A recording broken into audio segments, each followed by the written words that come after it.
Welcome to the deep dive. Today, we're jumping right in, really getting into something everyone seems to be talking about, but maybe Hmm. don't always fully grasp. We're looking at the messy, winding path of self-love, self-healing, and self-growth. And, our sources show this isn't some neat straight line upwards. It's more about finding, well, genuine alignment with who you actually are right now. Our mission today, like always, is to sift through all the noise, pull out the real gem, the key insights from the material we've gathered, and give you a bit of a shortcut to understanding these pretty profound ideas. So, okay, self-love. It's become this massive buzzword, hasn't it? For a lot of people, it probably conjures up images of, bubble baths, buying yourself nice things, maybe a face mask. And look, those things can be nice, sure, but the way it's often talked about feels, well, a bit surface level, like something you can buy. But the material we looked at suggests there's something much, much deeper going on, something more radical, actually. What are the sources really saying about self-love beneath all that? Yeah, that's a great starting point. What's really compelling in the material is this distinction it makes.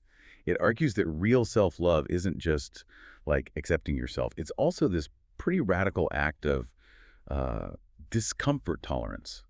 It means being willing to sit with the uncomfortable stuff, the flaws, the scars, your insecurities, all of it, without immediately trying to fix it or run away. And still affirming your own inherent worth through that. It's not just liking the good bits. It's holding real compassion for the parts you kind of wish were different. Discomfort tolerance. Huh. That really reframes it, doesn't it? Because we're mostly taught to chase comfort, right? Avoid pain at all costs. So if self-love involves sitting with discomfort, does the research really hammer home that our worth is just there, innate, something we don't need to earn? Because honestly, for so many of us, that's a really hard thing to truly believe deep down. What makes us doubt it so much, and how can we even start to push back against that doubt? Absolutely. The material is incredibly clear on this point. Your worth isn't conditional. It's not something you achieve or justify. It's just part of you, Yeah. innate. You were born with it. The doubt, well, that often comes from looking outside ourselves for validation, doesn't it? From society telling us our value is tied to what we do, how we look, or if we fit in. And the sources give some really concrete examples of what this internal acceptance actually looks like in practice.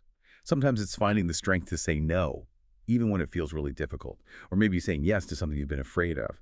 But often it's quieter. It's just sitting with yourself through tough emotions, holding space for your own experience, even, when it's messy and uncomfortable.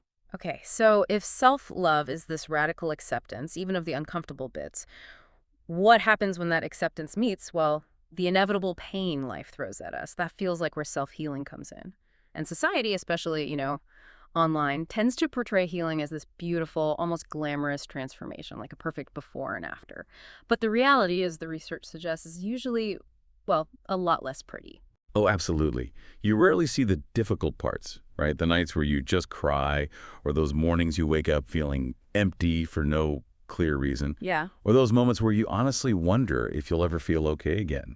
Healing, when you really look at it, is often messy.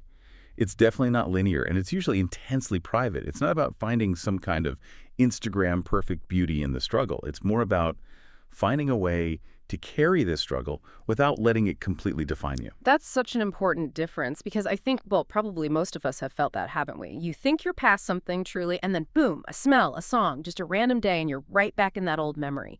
And the material we reviewed really stresses that this kind of back and forth, this ebb and flow, it's just human. It's Yeah. part of healing, not a sign you failed, right? Exactly right. And the core insight there, I think, is that healing doesn't mean wiping the slate clean, erasing the pain, or pretending bad things didn't happen. It's more about learning how to carry that pain differently so it doesn't break you. The scars, they can become reminders of what you survived, of your resilience, instead of chains keeping you stuck in the past. And while some wounds might never vanish completely, the real transformation is that they eventually lose their power, their grip over your life. Okay, so moving from healing, it feels like we live in a culture that's just obsessed with getting better, Yeah. constantly pushing for growth. And growth is important, obviously, but this constant chase, it can easily turn into this exhausting, never-ending cycle, can't it? Maybe even a form of self-rejection if we're not careful about why we're trying to grow. How does the material address that pressure? It offers a really powerful shift in perspective. The research strongly suggests that true, sustainable growth needs to come from a place of love, not from shame or self-criticism. You don't grow because you hate the current version of yourself and feel like you're some kind of broken project that needs fixing. You grow because you love yourself enough to want to expand, to step more fully into who you are. It's about blooming from acceptance, not desperately trying to escape who you are right now. And that shift from fix yourself to be more yourself, it's not just words, is it? It changes the whole question we should be asking ourselves. So instead of how do I become better, it becomes something more like how do I become more me? There's this one line in the sources I found really powerful. You're not a project to be fixed. You're a life to be lived. Yeah. Just wow. And that directly leads into one of the toughest parts of this whole journey, which the material highlights. It's the need to consciously let go of older versions of yourself. Yeah. The you who maybe put up with things you shouldn't have or settled for less than you deserved, or the you who doubted your own capabilities. Oh, absolutely. And it makes total sense why letting go is so hard. Because even if those old patterns or versions of us weren't serving us, they felt familiar, comfortable almost. There's a real safety in the known, even if the known is kind of painful. It's almost like grieving a part of yourself you're leaving behind. It really is like a grieving process, and the material puts it so bluntly, yet profoundly. You cannot step into your next chapter while dragging the last one behind you. Hmm. Letting go isn't about pretending the past didn't happen or erasing it. It's about looking at it, acknowledging it, maybe even thanking it for the lessons, however hard they were, and then consciously choosing to move forward lighter without being defined by what you went through, making that active choice. Okay, so this is the journey acceptance, messy healing, growth from love, letting go. But how do we actually do it day to day? Our sources are pretty clear that big changes usually don't happen overnight in some huge leap. It's more about the small things, done consistently. Precisely. It's about building momentum through small, manageable actions. The research lays out some really practical daily practices. First, there's the morning check-in. Like before you even grab your phone, just pausing to ask yourself, okay, how do I actually feel right now? What might I need today? It's about prioritizing your internal world first. Second, carving out just one honest moment each day, a deliberate time, even just a few minutes, to sit with your real thoughts and feelings without any masks or pretending. Third, seeing boundaries as real self-care. And specifically, stop feeling like you owe lengthy explanations for your no, especially to people who haven't respected your yes in the past. The sources actually talk about the psychological toll of over-explaining, how it subtly tells you that your no isn't enough on its own, which chips away at self-trust. And finally, celebrating the small wins, not just the huge milestones, but acknowledging the effort, the consistency, the simple act of showing up for yourself day after day. And the sources use this analogy self-love is like a muscle. Can you unpack that a bit more? Because it sounds good, but what does it really mean in terms of practice? It's a great analogy because it highlights that self-love isn't a fixed trait you either possess or you don't. It's a capacity, a skill, something that actually grows stronger the more you exercise it. Just like lifting weights builds physical muscle, consistently practicing these small acts, the check-ins, setting a boundary, having that honest moment, celebrating effort, builds your internal muscle of self-love. And the stronger it gets, the more resilient you become, the better equipped you are to handle, life's inevitable ups and downs. Right. And speaking of handling life, there's this one point from the material that really stood out. It's quite stark. You cannot heal in the same environment that hurt you. Mm. Wow, that feels almost confrontational. What are the real implications of that for how we structure our lives, our relationships? It is stark, isn't it? But it points to something crucial. The need to be really mindful of our surroundings, particularly the people we spend time with. If your current environment, whether that's specific relationships, maybe a workplace, even just your own habitual negative thought patterns, is actively contributing to your hurt or keeping you stuck, then deep healing becomes incredibly difficult, maybe impossible, within that same context.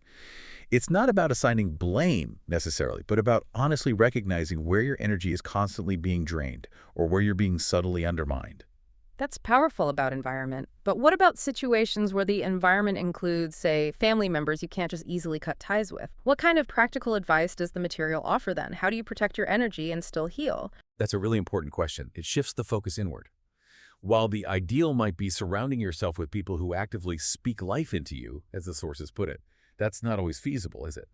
So in those tough situations, the key insight is the importance of becoming that source of support for yourself first and foremost. It's about intentionally cultivating a really strong internal anchor, learning to be your own cheerleader, your own protector, your own source of validation, even when external circumstances are challenging or negative. You become your own safe environment, in a way, until maybe external ones improve or arrive. If there's one big takeaway from all this material, maybe it's this: you're absolutely allowed to be both a work in progress and a masterpiece simultaneously. There's no waiting period for worthiness. You don't have to reach some imagined state of perfection first. Exactly. You don't need to wait until you're fully healed to deserve joy or to really live. Mm. You don't need to be fully grown to be worthy of love and respect from others and from yourself. This whole journey, self-love, self-healing, self-growth, it isn't about arriving at some final destination. It's more like an ongoing way of being, a continuous practice of returning home to yourself. And that's beautifully put. As one of the sources concludes so powerfully, the more you practice returning home to yourself again and again, the more you'll realize that deep down, you were never really lost in the first place. So as you go about your day, maybe just take a moment to sit with that. We invite you to reflect on this deep dive and really let that core message sink in. You are enough, exactly as you are, right here, right now.